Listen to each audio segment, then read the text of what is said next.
வணக்கம், நான் Guna Mathivanan, simply current அஃபேர்ஸ்னுடைய ஃபவுண்டர் டைரக்டர். இன்றைக்கி நம்ம இந்த வீடியோவில் 100 டேஸ் ஆன்சர் ரைட்டிங் சேலஞ்சோடைய வார்ம் அப் செஷனை நம்ம ஸ்டார்ட் பண்ணுறோம். இந்த 100 டேஸ் ஆன்சர் ரைட்டிங் சேலஞ்சுங்கிறது என்ன, எப்படி கலந்துக்கிறது, இதெல்லாம் நான் இந்த பிளேலிஸ்ட்லேயே பார்த்தீங்கன்னு வச்சுக்கோங்களேன், இன்ட்ரோடக்டரி வீடியோ, எஃப்ஏக்யூ வீடியோன்னு போட்டிருக்கேன். அதை பார்த்தீங்கன்னா எப்படி கலந்துக்கலாங்கிறதெல்லாம் உங்களுக்கு தெரிஞ்சிடும். இதோடைய ஷெட்யூல் என்னங்கிறது உங்களுக்கு புரிஞ்சிடும். வார்ம் அப் செஷனுங்கிறது என்ன?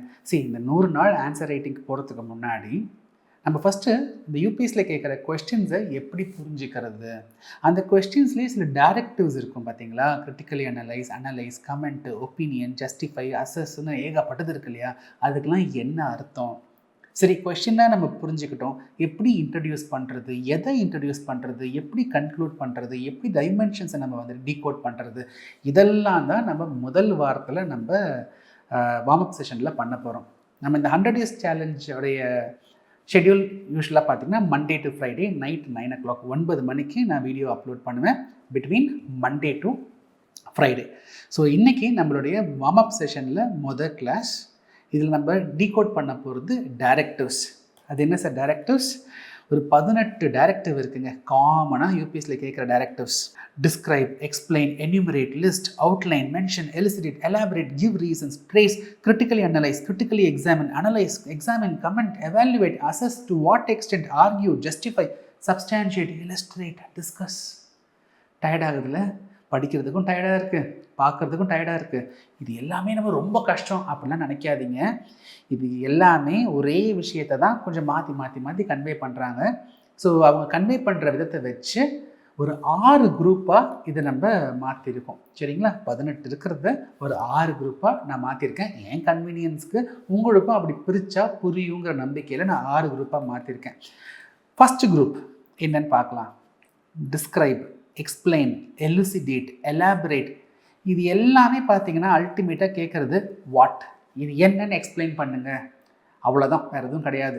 அது என்னன்னு எக்ஸ்பிளைன் பண்ணுங்கள், இல்லை இது ஏன்னு எக்ஸ்பிளைன் பண்ணுங்கள், இல்லை இந்த ஃபீச்சரை எக்ஸ்பிளைன் பண்ணுங்கள், இந்த ப்ராசஸ் எக்ஸ்பிளைன் பண்ணுங்கள், சிக்னிஃபிகன்ஸ் எக்ஸ்பிளைன் பண்ணுங்கள். அது கொஸ்டின்லேயே கிளியராக இருக்கும். இப்போ பாருங்களேன், describe the characteristics and types of primary rocks. நம்ம என்ன பண்ணுவோம், ப்ரைமரி ராக்னா என்ன அப்படின்னு எழுதுவோம். எழுதிட்டு டிஸ்கிரைப் அந்த ஃபீச்சர்ஸை எக்ஸ்பிளைன் பண்ண போகிறோம், டைப்ஸை நம்ம லிஸ்ட் பண்ண எழுத போகிறோம், எக்ஸ்பிளைன் பண்ண போகிறோம், அவ்வளோதான். அடுத்தது பாருங்கள், explain briefly the ecological and economic benefits of solar energy generation in India. இன்ட்ரோடக்ஷனில் solar energy generation in India பற்றி நம்ம எழுதிட்டு என்ன எக்ஸ்பிளைன் பண்ண போகிறோம், அதோடைய எக்கலாஜிக்கல் சிக்னிஃபிகன்ஸும் எக்கனாமிக் பெனிஃபிட்ஸையும் எக்ஸ்பிளைன் பண்ண போகிறோம். அடுத்து பாருங்கள், எலுசிடேட்னாலும் எக்ஸ்பிளைன் தாங்க. Elucidate the importance of buffer stocks for stabilising the prices in India. அப்போது பஃபர் ஸ்டாக்ஸ்னால் என்ன, எப்படி இந்த பஃபர் ஸ்டாக்ங்கிறது அக்ரிகல்ச்சரல் ப்ரைஸஸ், அந்த விலைவாசி எப்படி கண்ட்ரோல் பண்ணுதுன்னு எக்ஸ்பிளைன் பண்ண போகிறோம். ஸோ டிஸ்கிரைப்னாலும் சரி, எக்ஸ்பிளைன்னாலும் சரி, எலுசிடேட்னாலும் சரி, எலாபரேட்னாலும் சரி, அல்டிமேட்டாக அது என்ன அப்படின்னு நீங்கள் எக்ஸ்பிளைன் தான் பண்ண போகிறீங்க. அடுத்து பார்ப்போம் குரூப் 2. இந்த குரூப் 2ல் பார்த்தீங்கன்னா என்யூமரேட், லிஸ்ட்டு, அவுட்லைன், ட்ரேஸ்னு 4 கொண்டு வந்துருக்கோம்.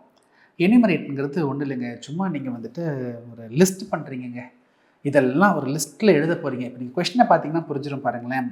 Enumerate the indirect taxes which have been subsumed in the GST. அப்படின்னா எந்தெந்த இன்டைரக்ட் டேக்ஸ் எல்லாம் சப்சியூம் பண்ணியிருக்காங்க, இதுதான் லிஸ்டிங். இங்கே பாருங்கள், what do you understand by the string of pearls, briefly outline the steps taken by India. அப்போ என்னென்ன step India எடுத்திருக்கு அந்த ஸ்ட்ரிங் ஆஃப் பேர்ல்ஸை கவுண்டர் பண்ணுறதுக்கு அப்படின்னு லிஸ்ட் பண்ண போகிறீங்க. எந்தெந்த டேக்ஸ்லாம் ஜிஎஸ்டி சப்சியூம் பண்ணிச்சுன்னு லிஸ்ட் பண்ண போகிறீங்க. அடுத்த கொஸ்டினில் பாருங்கள், என்னென்ன ஸ்டெப்ஸ் எல்லாம் இந்தியா எடுத்திருக்காங்க to counter the string of பேர்ல்ஸை லிஸ்ட் பண்ண போகிறீங்க. அடுத்தது பாருங்கள், trace the rise and growth of socio religious reform movements with special reference to, அதெல்லாம் போட்டோம். Trace the rise and growth, அதாவது அது ஸ்க்ராட்சிலிருந்து அது எப்படி எழுந்து எப்படி வளர்ந்துருக்கு அப்படிங்கிற அந்த எவல்யூஷனை நீங்கள் ட்ரேஸ் பண்ண போகிறீங்க. அதுவுமே கிட்டத்தட்ட ஒரு லிஸ்டிங் மாதிரி தானே, இது நடந்துச்சு, இது நடந்துச்சு, இது நடந்துச்சு, இப்படி தான் உருவாச்சு. So enumerate, list, outline, trace, இதெல்லாம் எதை நீங்கள் லிஸ்ட் டவுன் பண்ண போகிறீங்க, இல்லை அந்த எவல்யூஷன், அந்த பாத்தை நீங்கள் வந்து ட்ரேஸ் பண்ண போகிறீங்க. ரைட், இதுதான் குரூப் 2. இப்போ குரூப் 3க்கு நம்ம போய் பார்க்கலாம். குரூப் 3ல பார்த்தீங்கன்னா critically examine, critically analyse, examine, இது எல்லாமே ஒரு ரீசனிங் சம்மந்தப்பட்டதுங்க. ஒய், ஹவு அப்படிங்கிற ரீசனிங் சம்மந்தப்பட்டது. இப்போது ஒரு எக்ஸாம்பிளுக்கு Guna is a good teacher, why. அப்போ நீங்கள் ஒரு ரீசனிங், இதனால தான் அவர் குட் டீச்சர். சரி, how Guna is a good teacher, இதனால தான் Guna is a good teacher. How Guna is a bad teacher, இதனால தான் பேட் டீச்சர். ஸோ ஒரு ரீசனிங் வந்துடுது பார்த்தீங்களா. நீங்கள் அந்த ரீசனிங், அதாவது ஒரு சாதகம், பாதகம், நல்லது, கெட்டது, இந்த மாதிரி நீங்கள் அண்டர்ஸ்டாண்ட் பண்ணி எழுதி அந்த ரீசனிங் மூலயமா ஒரு கன்க்ளூஷனுக்கு வரீங்க. இதுதான் கிரிட்டிக்கலி எக்ஸாமினோ கிரிட்டிக்கலி அனலைஸோ. கொஷினை பாருங்களேன். Critically examine the advantage and disadvantage of the system of appointment of judges to Supreme Court. அப்போது நல்லது கெட்டதை அது ரெண்டுத்தையும் எழுதி அதான் அப்போ தான் ரீசனிங் வரும். அந்த நல்லது கெட்டதை பார்க்கும்போது ரீசனிங் வரும். அதை வச்சு நீங்கள் ஆன்சர் எழுத போகிறீங்க. இங்கே பாருங்கள், examine the need for electoral reforms. Need, examine the need. இது ஏன் தேவை? இந்த ஆன்சர் ரைட்டிங் சேலஞ்ச் ஏன் தேவை? அப்போ நீங்கள் வந்து திங்க் பண்ணுவீங்களே, நம்மளால் ஆன்சர் எழுத முடியல, இல்லை எழுதினாலும் நம்ம புரிஞ்சிக்க முடியல, இப்படி ரீசனிங் வருது இல்லையா. ஸோ இந்த கிரிட்டிக்கலி எக்ஸாமின், அனலைஸ், இது எல்லாமே ரீசனிங் பேஸ்ட் ஆன்சர்ஸ் தான் நம்ம கொடுக்கணும். ஒய், ஹவு அப்படிங்கிறத எழுதி நம்ம அந்த ஆன்சரை முடிக்க போகிறோம். ரைட், இதுதான் குரூப் 3. அடுத்து குரூப் 4 பார்ப்போம். Evaluate, assess, to what extent, comment, argue, justify, substantiate, இது எல்லாமே பேப்பர் எவாலுவேஷன் மாதிரிங்க. இப்போ நான் உங்கள் பேப்பரை நான் திருத்துறேன். உங்கள் பேப்பரை நான் எல்லாம் திருத்தி இன்ட்ரோடக்ஷனு, சப்டைமென்ஷன் 1, சப்டைமென்ஷன் 2, கன்க்ளூஷன் திருத்தின பிறகு மார்க் போடுவேன். 5 மார்க் போடுறேன்னு வச்சுக்கோங்களேன். அதானே எவாலுவேஷன். சரி, அசஸ்னால் என்னங்க? அதுவும் அதே தான். உங்கள் பேப்பரெல்லாம் படித்து பார்த்துட்டு அசஸ்மெண்ட்டுக்கு வரேன், தேரும் அப்படின்ட்டுன்னு, கரெக்டுங்களா? டு வாட் எக்ஸ்டென்ட், அதுவும் அசஸ்மெண்ட் மாதிரி தாங்க. டு வாட் எக்ஸ்டென்ட் இவன் தேருவான், நான் அதை எவாலுவேட் பண்ணி பார்த்து தானே சொல்ல முடியும். கமெண்ட், எங்க நான் ஆன்சர் திருத்திட்டு குட் பேடுன்னு ஃபீட்பேக் தரேன் இல்லையா, அந்த ஃபீட்பேக் தானே கமெண்ட்டு. எப்படி இந்த கமெண்ட்டுக்கு வரேன்? எவாலுவேட் பண்ணி தான் வரேன். ஆர்கியூ பண்ணுறேன், நான் ஏன் 5 மார்க் கொடுத்தேன் அப்படின்னு நீங்கள் கேட்குறீங்கன்னா நான் ஆர்கியூ பண்ணுவேன். இதெல்லாம் சூப்பராக எழுதியிருக்காரு இந்த தம்பி, அதனால தான் நான் 5 மார்க் கொடுத்துருக்கேன்னு சொல்லுவேன். ஜஸ்டிஃபை, ஏங்க 2 மார்க் தான் போட்டிருக்கீங்க, அப்போது நான் என்ன பண்ண போகிறேன்?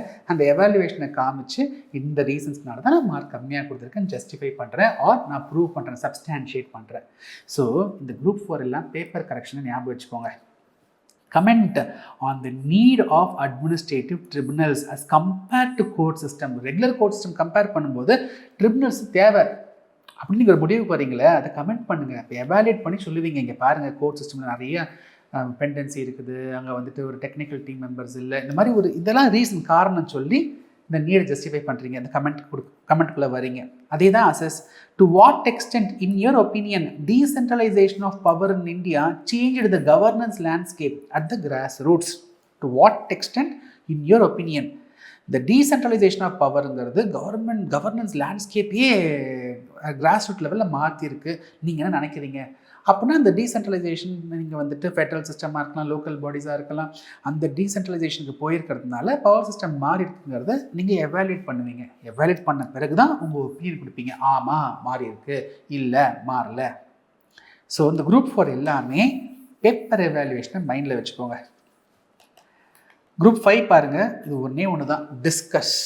டிஸ்கஸ்ங்கிறது ஒரு 360 டிகிரி வியூ தரணும். நீங்கள் கொஸ்டின்லேயே முக்கால்வாசி நேரம் மல்டிபிள் டைமென்ஷனில் கேட்டுருவாங்க. இங்கே பாருங்களேன், discuss the multi dimensional implication of uneven distribution of mineral oil in the world. Discuss the different types of cyber crime. இப்படி மல்டிபிள் டைமென்ஷன்ஸை வந்துட்டு கேட்டுருவாங்க. டிஸ்கஸ்னாலே ஒரு 360 டிகிரி வியூவில் நீங்கள் எழுதணும், அதை நீங்கள் மைண்டில் வச்சுக்கோங்க.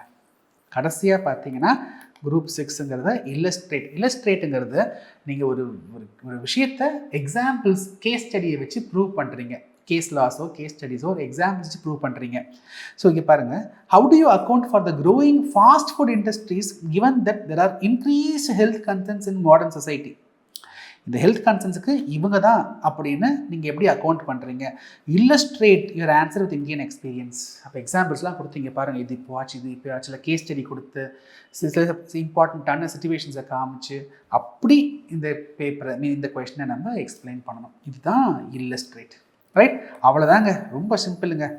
இதில் ஒரு விஷயம் நம்ம என்ன புரிஞ்சுக்கணும்னா, இந்த குரூப் 6 யாருங்க இப்படி 6ஆக பிரித்தா? நான் தான் பிரிச்சிருக்கேன், சரிங்களா? என் கன்வீனியன்ஸுக்கும் இப்படி சொன்னால் உங்களுக்கு புரியுங்கிற நம்பிக்கையில் தான் நான் அடி பிரிச்சிருக்கேன். நீங்கள் 7ஆக பிரிக்கணுமா 8ஆக பிரிக்கணுமா பிரிச்சுக்கோங்க. அல்டிமேட்லி நம்ம ஆன்சர் எழுதணும், அதுதான் இங்கே முக்கியம். ரைட். அதே மாதிரி ஒரே கொஸ்டினில் 2 3 டைரக்டிவும் கேட்கலாம். ஒரே கொஸ்டினில் ஃபஸ்ட்டு பார்ட்டில் டிஸ்கஸ் பண்ண சொல்லலாம், செகண்ட் பார்ட்டில் கமெண்ட் பண்ண சொல்லலாம், தேர்ட் பார்ட்டில் அனலைஸ் பண்ண சொல்லலாம், ஜஸ்டிஃபை பண்ண சொல்லலாம். ஸோ ஒரு கொஸ்டினில் ஒரு டைரக்டிவ் தான் இருக்கும் அப்படின்னு நினைக்காதீங்க. இதெல்லாம் ஒன்றும் பைபிள்லாம் கிடையாது. அப்படியே பயங்கர வாட்டர் டைட்டாக இருக்க போது எல்லாமே ஒவ்வொன்றும் ஸ்ட்ரிக்டாக இருக்க போதெல்லாம் கிடையாது. 2 3 டாப்பிக்கை மர்ஜ் பண்ணி கூட யூபிஎஸ்சி கொஸ்டின் கேட்கலாம். இதெல்லாம் தாண்டி நம்ம மெயின்ஸுக்கு போகும்போது இந்த ப்ரிலிம்ஸில் புதுசாக ஸ்ட்ரக்சர்லாம் மாற்றுறாங்களே, ஃபார்மேட்லாம் மாற்றுறாங்க இல்லையா, ஒரு புது டைரக்டிவை கூட யூபிஎஸ்சி வந்து கொண்டு வரலாம். அதை பற்றிலாம் கவலைப்படாதீங்க. புதுசாக இருந்தால் எல்லாருக்கும் புதுசாக தான் இருக்கும். இது மட்டும் இல்லை, இப்போ இது வந்து ப்ராடரான எக்ஸ்ப்ளனேஷன் சரிங்களா. இப்போ கிரிட்டிக்கலி அனலைஸ்க்கும் என்ன சார் ஒரு டிஃப்ரென்ஸு, இந்த மாதிரி மைன்யூட்டான டிஃப்ரென்சஸ்லாம் இருக்கும். இதை நம்ம இந்த 100 days இந்த கொஷின் சால்வ் பண்ணும் பொழுது நீங்கள் நல்லாவே புரிஞ்சுப்பீங்க.